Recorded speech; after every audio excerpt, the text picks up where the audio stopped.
aral sa Agdao Integrated School. Nahandugan ng mga gamit pang eskwela mula sa GMA Kapuso Foundation.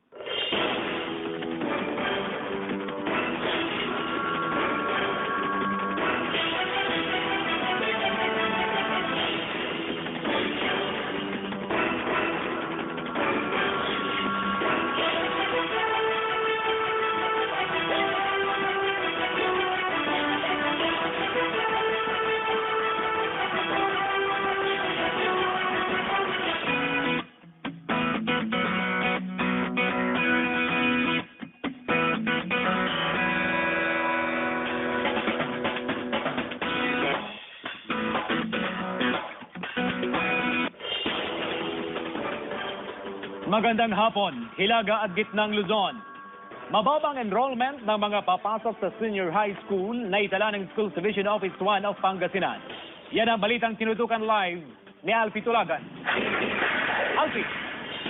Yes, CJ, halos 2 linggo na lang mukhang magpapasokan na, pero itong mga estudyante na magpapa-enroll sa senior high school mukhang hinihintay pa yung deadline dahil iba pa rin yung mga kumadong nagpapa-enroll sa senior high school program. Hindi aabot sa pasukan ang 27 silid-aralan na ipinapagawa sa Pangasinan National High School sa Lingayen, Pangasinan. Ito sana ang gagamitin ng mga papasok sa junior at senior high school na magsisimula sa darating na pasukan sa 13 ng Hunyo. Sa mahigit 1,000 projected enrollees nila sa senior high, nasa 831 pa lang ang kumpirmadong nag-enroll sa senior high school program. Yung shifting siguro doon sa grade 7 to 10 lang. But not in grade 11 na magkakaroon ng shifting. Hindi pwede ang shifting sa grade 11. Sa monitoring naman ng Department of Education Pangasinan 1 Division, halos 8,000 pa lang ang nag-e-enroll sa senior high school mula sa grade 10 completers na naitala nila sa online registration noong November 2015. Right now, meron po tayong as of June 2, 2016, meron po tayong around 7,962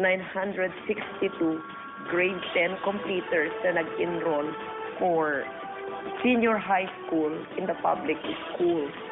Isa sa pangunahing dahilan ang paglipat sa pribadong paaralan ng mga estudyante. Pero hindi raw ito banta sa public school system dahil may partnership naman sila sa mga private school. Maaari din daw gamitin ng private school ang ginawa nilang class program para sa senior high school. So it's not actually a threat for us in the public school system kung gusto man ng ating mag-aaral ang pumunta sa private. Kasi ngayon yung sabi ko kanina na meron namang partnership. CJ, maraming mga pwede pang dahilan kung bakit nga mababa pa itong naitatalang enrollment sa mga papasok sa senior high school program. Kabilang dyan sa mga nabanggit ng DepEd na mga dahilan ay yung kagustuhan ng mga estudyante na lumipat at mag-enroll sa mga pribadong eskwelahan at sa mga universidad. May mga kolehiyo din kasi na nag-aalok ng senior high school program. Yung mga estudyante na nais na doon nilang bumukod o yung maranasan yung pagiging estudyante nila, kaya sila nagnanais din na lumipat pa ng environment at iniisip din nila siyempre na kung saan daw sila mag-e-enroll sa senior high school ay doon na rin daw nila tatapusin yung kanilang pagkukolehiyo. CJ? Maraming salamat, Alfie Tulagan.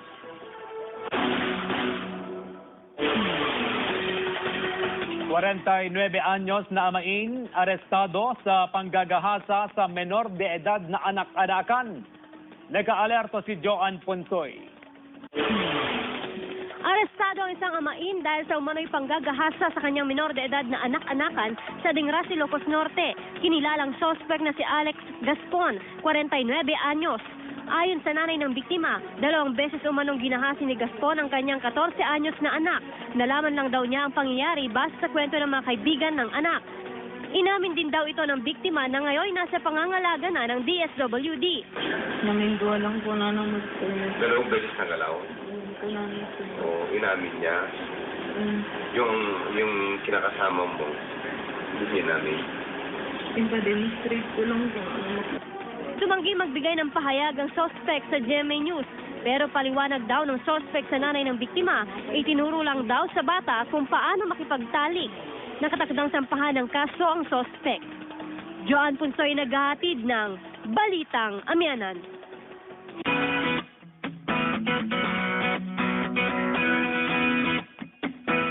Halos 200 mag-aaral sa San Carlos City, Pangasinan na handugan ng mga gamit pang-eskwela mula sa GMA Kapuso Foundation. Nagkatutok si Joan Ponsoy. Mahigit isang linggo bago ang pasukan sa June 13, maaga nang nakatanggap ng gamit pang-eskwela ang mga incoming kindergarten at grade 1 pupils sa Agdao Integrated School sa San Carlos City. Mga gamit pang-eskwela gaya ng notebook, lapis at papel ang handog ng GMA Kapuso Foundation. Yung iba sa kanila, marami sa kanila yung mga indigent. Kabilang sa 185 na mag-aaral na nahandugan ng libreng school supplies ang magkapatid na sina Zaira at Justin de Guzman. Papasok sa grade 1 si Zaira habang magkikinder naman si Justin. Si Zaira, labis ang kasiyahan dahil sa natanggap ng mga gamit pang eskwela. Notebook, Tapos, papel, color. Thank you po. ayon sa ina ng mga bata, malaking bagay ang natanggap na libreng school supplies dahil malaking menos ito sa budget nilang mag-anak. Malaking tulong na rin sa amin, ma'am. Kasi hindi na namin bibili yung bag, notebook. Malaking tulong na rin para sa kanila, para sa mga bata. Isa lamang ang Agdao Integrated School sa San Carlos City sa mga nahandugan ng maagang gamit pang eskwela ngayong araw. Patuloy ang pag-iikot ng GMA Kapuso Foundation sa mga paaralan para maghandog ng munting kasiyahan sa mga mag-aaral. Bahagi lamang ito ng programa ng GMA Kapuso Foundation para sa unang hakbang sa kinabukasan. Joan Punsoy naghahatid ng Balitang Amyanan.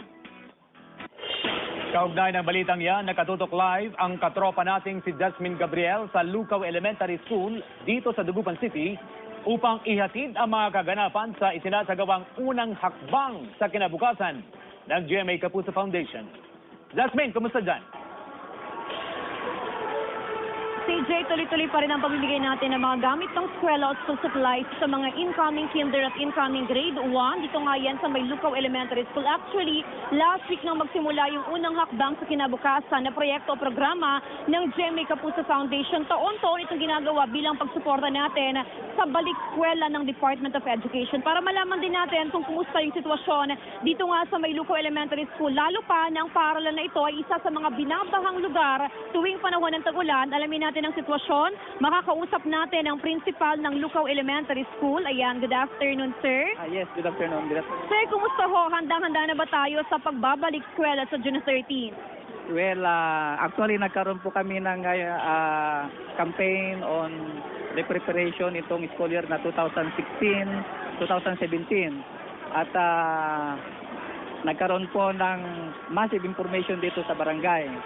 At this moment, nagkakaroon po kami ng Brigada Eskwela. Lahat po ng mga problema namin sa classroom, sa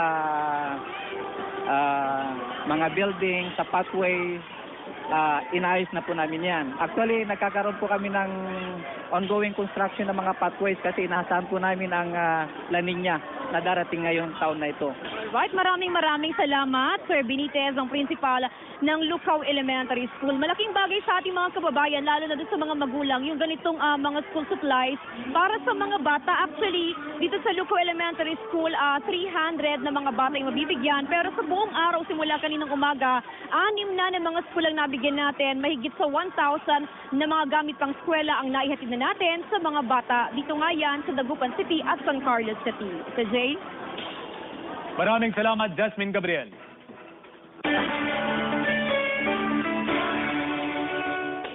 Sa puntong itong mga kapuso, alamin na natin ang taya ng panahon sa nalalabing oras ngayong araw. Narito ang report.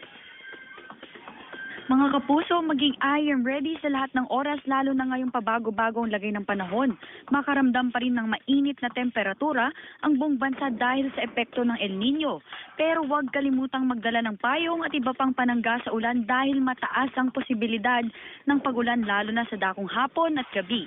Bagyang maulap hanggang sa maulap na papawirin na may mga pulupulong pag-ulan o pagkulog pagitlat ang iiral sa buong Ilocos Region, Cagayan, Abra, Benguet, La Union, Tarlac, Nueva Ecija at Pangasinan. Hanging mula sa timog kanluran ang iiral sa Hilagang Luzon habang magiging katamtaman hanggang sa maalon ng mga baybayin sa mga lugar sa Hilaga at Gitnang Luzon.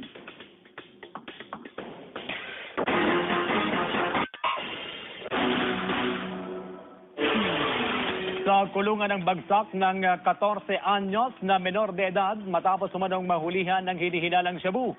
Sa isinagawang bypass operation ng mga otoridad sa Sitio Aling, Barangay Pantal, Dagupan City. Nakuha sa kustodiya ng binatilyo ang isang pakete ng hinihinalang shabu at bypass money. Iginiit naman ng binatilyo na hindi sa kanya ang nakumpiskang shabu. Hindi ko alam, tapos wala pa lang sila sasabihin. Tapos bigla akong nuli.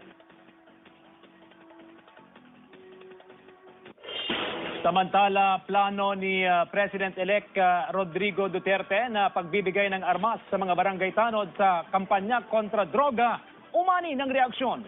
Sundan sa ulat ni Alvi Tulagan.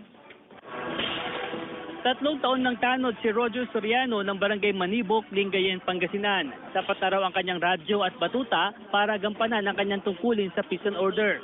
Hindi ito sang-ayon na armasan o bigyan ng baril ang tanod para tumulong sa pagsupil sa problema sa droga. Okay na yung batuta kasi hindi naman masyadong magulo dito sa amin. Saka isa pa, nakikipagtulungan naman kami sa mga pulis.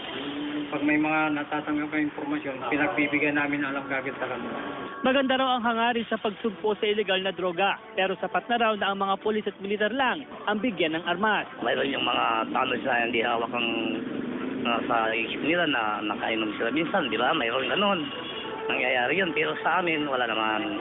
Ayon naman sa Pangasinan Police Provincial Office, susuportahan nila kung ano ang mandatong ilalabas ng bagong administrasyon. Ang ating pong batas ay nagsasabi na ang mga law enforcement agencies lang po in charge sa anti-illegal drugs operation ang allowed na magkaroon po ng armas. Kailangan din daw kasing tignan ang mga regulasyon at limitasyon sa paghawak ng armas. Kung sasabihin po ng ating government na they will be allowed to carry firearms for the purpose of anti-illegal drugs operation, we will support it. Alfi Tulagan, naghahatid ng Balitang Amyanan.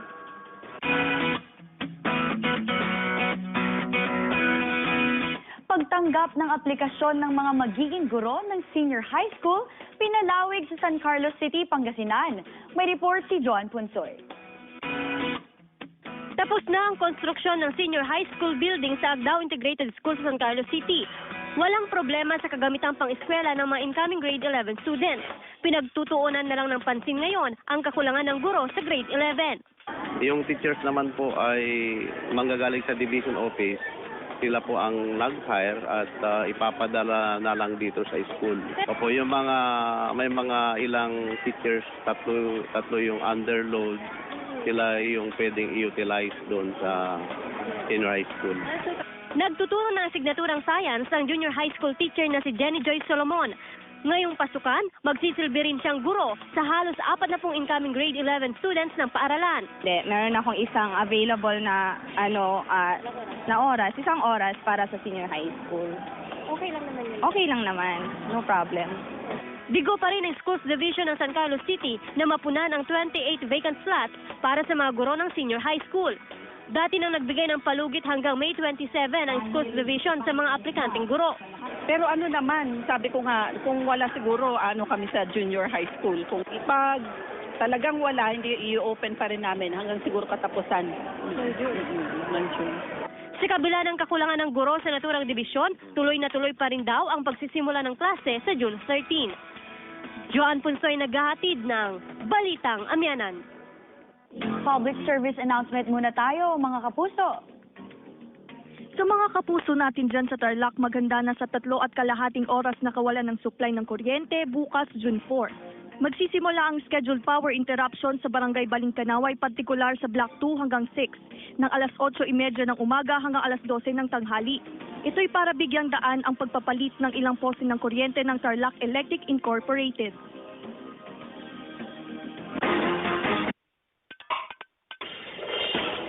Sa puntong ito, update naman tayo sa nagaganap na pamimigay ng gamit pang-eskwela ng GMA Kapuso Foundation. Nagbabalik live si Jasmine Gabriel. Jasmine. PJ, halos patapos na rin yung pamamahagi natin o yung pagbibigay natin ng mga gamit pang-eskwela at school supplies sa mga incoming kinder at incoming grade 1 dito nga yan sa Maylucaw Elementary School. Nakakatuwa kasi talagang kahit medyo maalinsangang yung panahon, medyo mainit-init, pero Nakikita natin yung reaksyon ng ating mga kabataan dito, yung mga bata na nakasmile talaga sila at yung mga bag, bit-bit na talaga nila, nakakapawi ng ating pagod kahit nga medyo mainit dito. Katuwang natin dito syempre yung mga magulang, kasama natin mismo yung mga magulang ng mga bata dito at syempre yung faculty at yung staff ng Lucaw Elementary School, nandito rin yung kanilang principal at ilan sa mga barangay officials. So itong unang hakbang sa kinabukasan ay proyekto ng GMA Kapuso Foundation. Taon-taon ho natin itong ginagawa at sa mga susunod po na araw ay inaasahan na may mga paaralan pa na mabibigyan. Actually, ito na yung second leg ng ating unang hakbang na inumpisahan nga natin noong nakaraang linggo. So ito, patapos na rin siya, 100% na nabigyan na yung nasa may 300 na mga bata. Ito yung mga incoming kinder at grade 1. Dito yan sa Lucaw Elementary School. Si Jay? Maraming salamat, Jasmine Gabriel.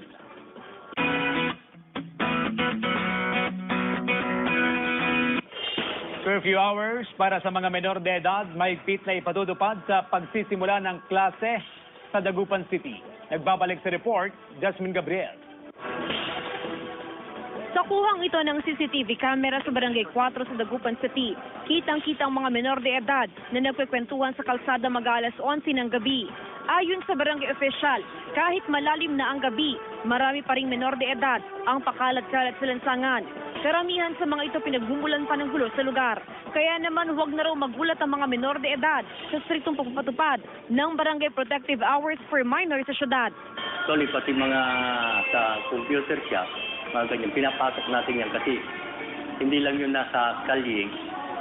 May mga computer shop tayo dito, kailangan natin pasukin yung kasi. Nakasaad sa ordinansa na posibleng maharap sa community service ang isang menor de edad na mahuhuli, lalo na kapag paulit-ulit na ang paglabag. Pag within barangay lang yung mga bata, hinahatid natin sila sa bahay nila. Pag hindi taga dito, kailangan natin ng turnover sa PMP. Tapos PMP sa Women's List, Children's and Women's Sanity. Yung mga kabataan, napapariwara pag nasa labas pag nagkagabi.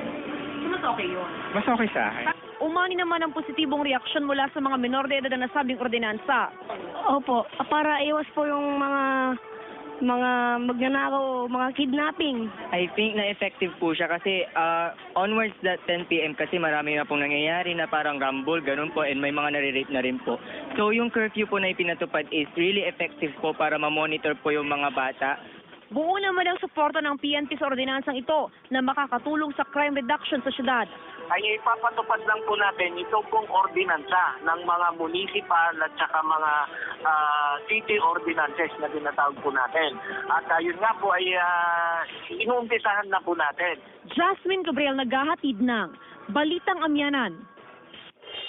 Malasahan ng mga hepe ng pulisya sa Pangasinan, nakaamba sa pagpapalit ng mga bagong opisyal ng gobyerno.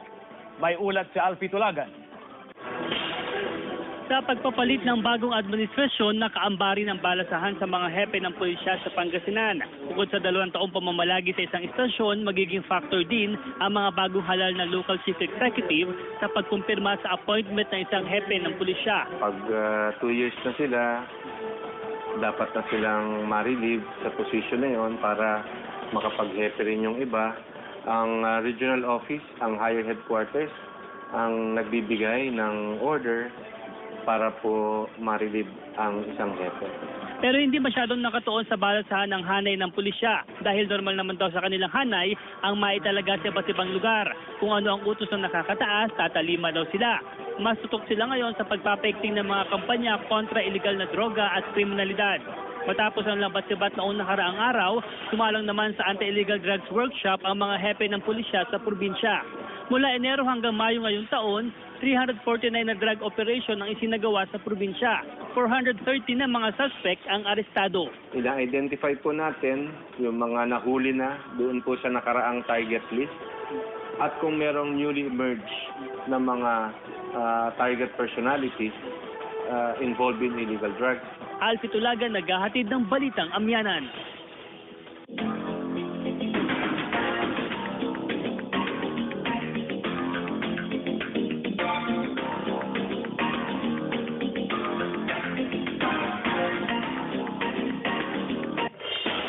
At yan ang mga balitang hatid ng Tropa ng Katotohanan. Maraming salamat sa inyong pagtitiwala. Kasama si Faye Centeno, ako po si CJ Torida at ito ang Balitang Amyanan.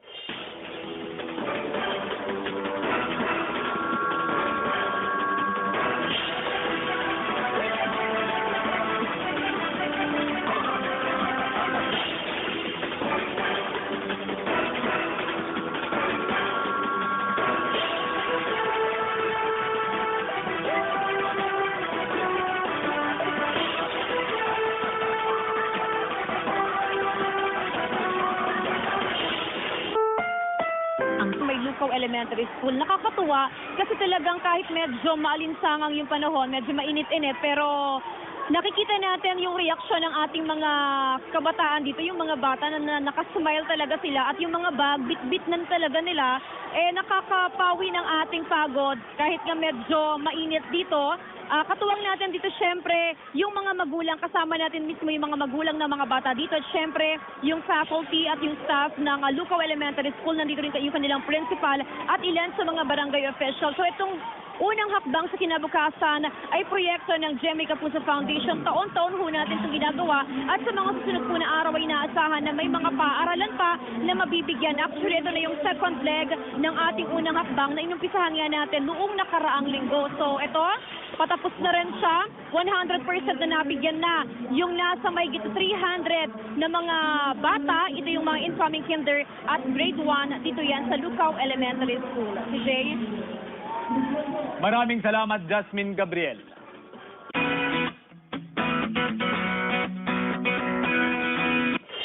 Curfew hours para sa mga menor de edad, mahigpit na ipatutupad sa pagsisimula ng klase sa Dagupan City. Nagbabalik sa report, Jasmine Gabriel. Sa kuhang ito ng CCTV camera sa Barangay 4 sa Dagupan City, kitang-kitang mga menor de edad na nagkwekwentuhan sa kalsada mag-alas 11 ng gabi. Ayon sa barangay official, kahit malalim na ang gabi, marami pa ring menor de edad ang pakalat-kalat sa lansangan. Karamihan sa mga ito pinagbumulan pa ng gulo sa lugar. Kaya naman huwag na raw magulat ang mga menor de edad sa striktong pagpapatupad ng Barangay Protective Hours for Minors sa syudad. Actually, pati mga sa computer shop, mga ganyan, pinapasok natin yan kasi hindi lang yun nasa kalye. May mga computer shop tayo dito, kailangan natin pasukin yung kasi. Nakasaad sa ordinansa na posibleng maharap sa community service ang isang menor de edad na mahuhuli, lalo na kapag paulit-ulit na ang paglabag. Pag within barangay lang yung mga bata, hinahatid natin sila sa bahay nila. Pag hindi taga dito, kailangan natin ng turnover sa PMP. Tapos PMP sa Women's List, Children's and Women's Sanitary. Yung mga kabataan, napapariwara pag nasa labas pag nagkagabi. So, mas okay yun?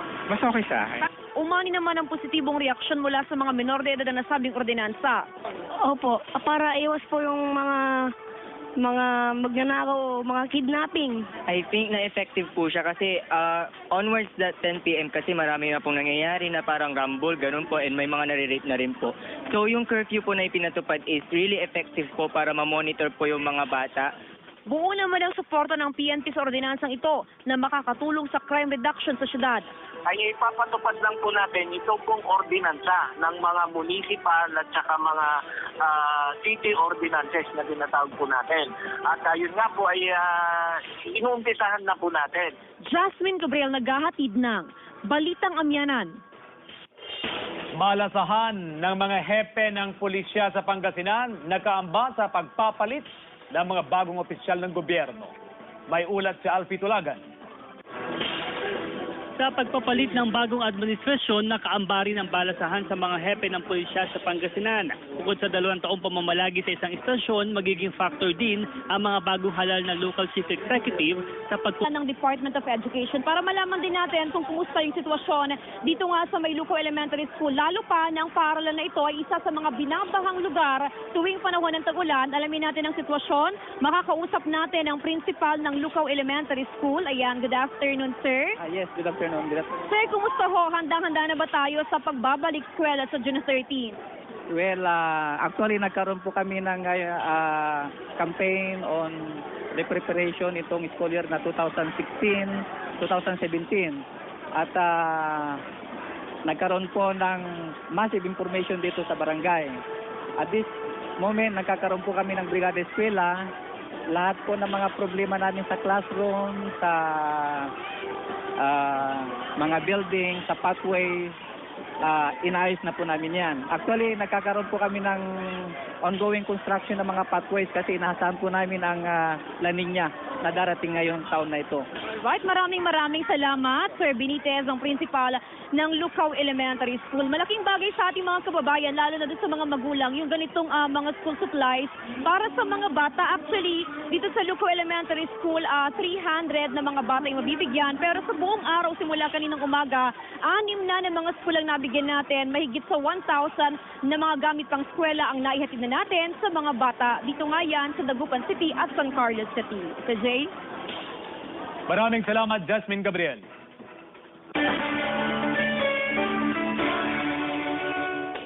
Sa puntong ito mga kapuso, alamin na natin ang taya ng panahon sa nalalabing oras ngayong araw. Narito ang report. Mga kapuso, maging I am ready sa lahat ng oras lalo na ngayong pabago-bagong lagay ng panahon. Makaramdam pa rin ng mainit na temperatura ang buong bansa dahil sa epekto ng El Nino. Pero huwag kalimutang magdala ng payong at iba pang panangga sa ulan dahil mataas ang posibilidad ng pagulan lalo na sa dakong hapon at gabi. Bagyang maulap hanggang sa maulap na papawirin na may mga pulupulong pag-ulan o pagkulog pagkidlat ang iiral sa buong Ilocos Region, Cagayan, Abra, Benguet, La Union, Tarlac, Nueva Ecija at Pangasinan. Hanging mula sa timog kanluran ang iiral sa Hilagang Luzon habang magiging katamtaman hanggang sa maalon ng mga baybayin sa mga lugar sa Hilaga at Gitnang Luzon.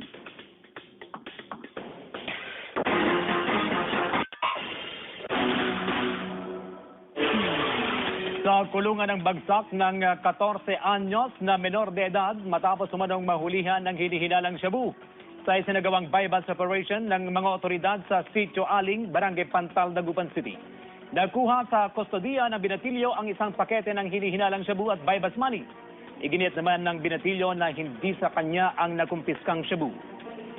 Kasi ko lang tapos wala pa lang sila sasabihin. Tapos bigla akong nuli. Samantala, plano ni President-elect Rodrigo Duterte na pagbibigay ng armas sa mga barangay tanod sa kampanya kontra droga, umani ng reaksyon. Sundan sa ulat ni Alvi Tulagan. 3 taon ng tanod si Roger Soriano ng Barangay Manibok, Lingayen, Pangasinan. Sapat na raw ang kanyang radyo at batuta para gampanan ang kanyang tungkulin sa peace and order. Hindi ito sang-ayon na armasan o bigyan ng baril ang tanod para tumulong sa pagsupil sa problema sa droga. Okay na yung batuta kasi hindi na masyadong magulo dito sa amin. Saka isa pa, nakikipagtulungan naman kami sa mga pulis. Pag may mga natatanggap na impormasyon, pinagbibigyan namin alam kagad sa kanila. Maganda raw ang hangarin sa pagsugpo sa illegal na droga, pero sapat na raw na ang mga pulis at militar lang ang bigyan ng armas. Mayroon yung mga tanod na hindi hawak ang sa isip nila na nakainom sila minsan, di ba? Mayroon ganun. Nangyayari yun, pero sa amin, wala naman. Ayon naman sa Pangasinan Police Provincial Office, susuportahan nila kung ano ang mandatong ilalabas ng bagong administrasyon. Ang ating pong batas ay nagsasabi na ang mga law enforcement agencies lang po in charge sa anti-illegal drugs operation ang allowed na magkaroon po ng armas. Kailangan din daw kasing tignan ang mga regulasyon at limitasyon sa paghawak ng armas. Kung sasabihin po ng ating government na they will be allowed to carry firearms for the purpose of anti-illegal drugs operation, we will support it. Alfi Tulagan, naghahatid ng Balitang Amyanan.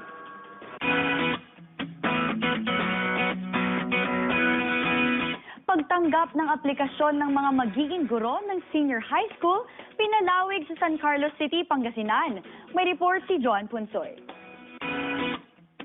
Tapos na ang konstruksyon ng senior high school building sa Agdao Integrated School sa San Carlos City. Walang problema sa kagamitang pang-eskwela ng mga incoming grade 11 students. Pinagtutuunan na lang ng pansin ngayon ang kakulangan ng guro sa grade 11. Yung teachers naman po ay manggagaling sa division office. Sila po ang nag-hire at ipapadala na lang dito sa school.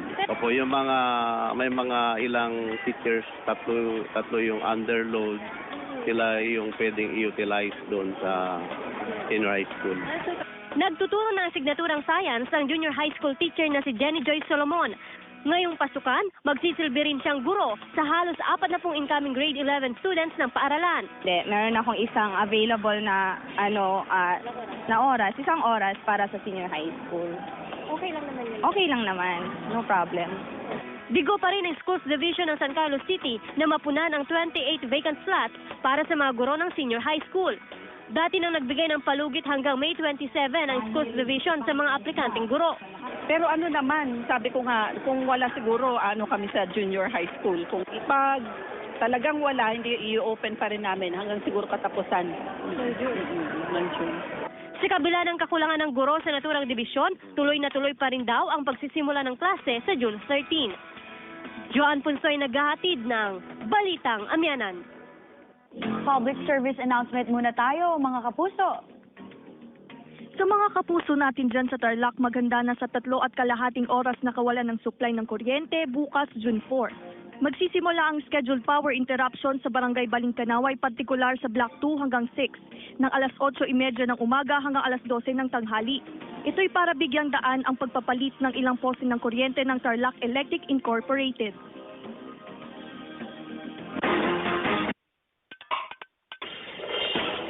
Sa puntong ito, update naman tayo sa nagaganap na pamimigay ng gamit pang eskwela ng GMA Kapuso Foundation. Nagbabalik live si Jasmine Gabriel. Jasmine. PJ, halos patapos na rin yung pamamahagi natin o yung pagbibigay natin ng mga gamit pang eskwela o school supplies sa mga incoming kinder at incoming grade 1 dito nga yan sa Sagdaw Integrated School. Nahandungan ng mga gamit pang eskwela mula sa GMA Kapuso Foundation.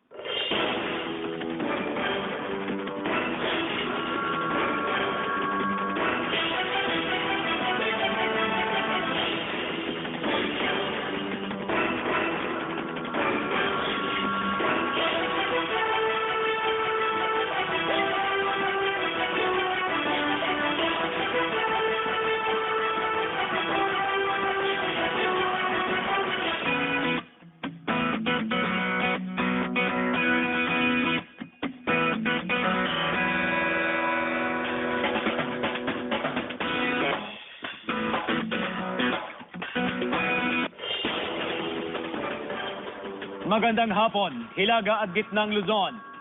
Mababang enrollment ng mga papasok sa senior high school na itala ng Schools Division Office 1 of Pangasinan. Yan ang balitang tinutukan live ni Alfie Tulagan. Alfie! Yes, CJ, halos 2 linggo na lang mukhang magpapasokan na, pero itong mga estudyante na magpapa-enroll sa senior high school mukhang hinihintay pa yung deadline dahil iba pa rin yung mga kumadong nagpa-enroll sa senior high school program.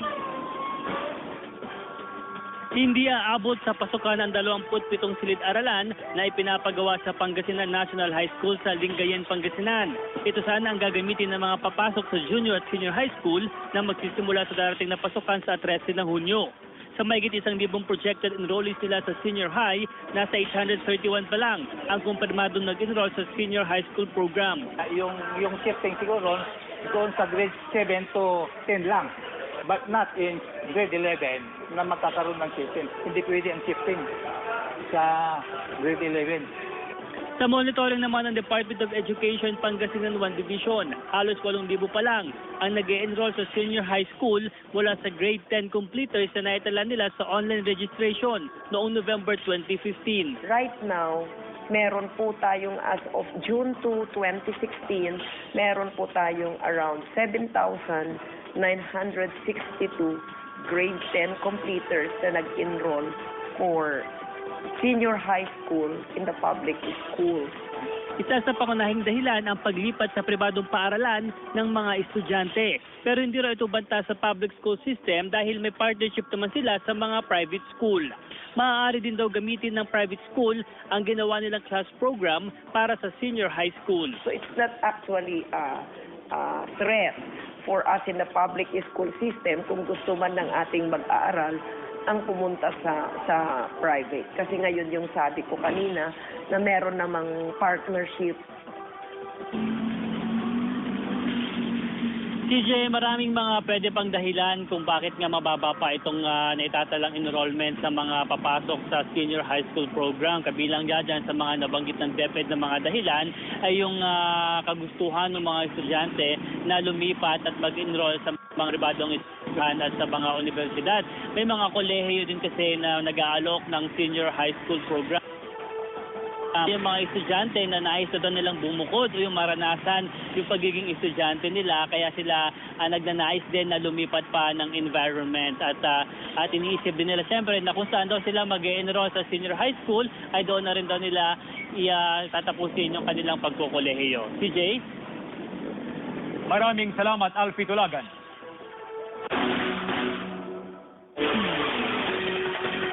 ...49 anyos na amain, arestado sa panggagahasa sa menor de edad na anak-anakan. Nag-aalerto si Joan Ponsoy. Arestado ang isang amain dahil sa umano'y panggagahasa sa kanyang minor de edad na anak-anakan sa Dingrasi, Ilocos Norte. Kinilalang sospek na si Alex Gaspon, 49 anyos. Ayon sa nanay ng biktima, 2 beses umanong ginahasi ni Gaspon ang kanyang 14 anyos na anak. Nalaman lang daw niya ang pangyayari base sa kwento ng mga kaibigan ng anak. Inamin din daw ito ng biktima na ngayon nasa pangangalaga na ng DSWD. Namindua lang po na ng magpapalala. 2 beses na galaw? O inamin niya? Yung kinakasama mo, hindi namin. Ipa-demonstrate ko lang po. Tumanggi magbigay ng pahayag ang suspect sa GMA News. Pero paliwanag daw ng suspect sa nanay ng biktima, itinuro lang daw sa bata kung paano makipagtalik. Nakatakdang sampahan ng kaso ang suspect. Joan Punsoy naghahatid ng Balitang Amyanan.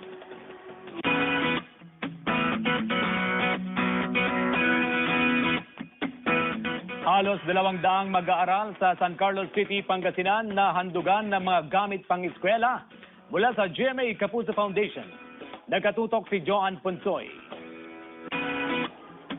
Mahigit isang linggo bago ang pasukan sa June 13, maaga nang nakatanggap ng gamit pang-eskwela ang mga incoming kindergarten at grade 1 pupils sa Agdao Integrated School sa San Carlos City. Mga gamit pang-eskwela gaya ng notebook, lapis at papel ang handog ng GMA Kapuso Foundation. Yung iba sa kanila, marami sa kanila yung mga indigent. Kabilang sa 185 na mag-aaral na nahandugan ng libreng school supplies ang magkapatid na sina Zaira at Justin de Guzman. Papasok sa grade 1 si Zaira habang magkikinder naman si Justin. Si Zaira, labis ang kasiyahan dahil sa natanggap ng mga gamit pang eskwela. Notebook. Tapos? Papel. Color. Thank you po. Ayon sa ina ng mga bata, malaking bagay ang natanggap na libreng school supplies dahil malaking menos ito sa budget nilang mag-anak. Malaking tulong na rin sa amin, ma'am. Kasi hindi na namin bibili yung bag, notebook. Malaking tulong na rin para sa kanila, para sa mga bata. Isa lamang Agdao Integrated School San Carlos City sa mga nahandugan ng maagang gamit pang eskwela ngayong araw. Patuloy ang pag-iikot ng GMA Kapuso Foundation sa mga paaralan para maghandog ng munting kasiyahan sa mga mag-aaral. Bahagi lamang ito ng programa ng GMA Kapuso Foundation para sa unang hakbang sa kinabukasan. Joan Punsoy naghahatid ng Balitang Amyanan. Kaugnay ng balitang yan, nakatutok live ang katropa nating si Jasmine Gabriel sa Lucaw Elementary School dito sa Dagupan City upang ihatid ang mga kaganapan sa isinasagawang unang hakbang sa kinabukasan ng GMA Kapuso Foundation. Jasmine, kumusta dyan? CJ, tuloy-tuloy pa rin ang pamimigay natin ng mga gamit ng eskwela at school supplies sa mga incoming kinder at incoming grade 1. Dito nga yan sa may Lucaw Elementary School. Actually, last week nang magsimula yung unang hakbang sa kinabukasan na proyekto o programa ng GMA Kapuso Foundation. Taon-taon itong ginagawa bilang pagsuporta natin sa balik eskwela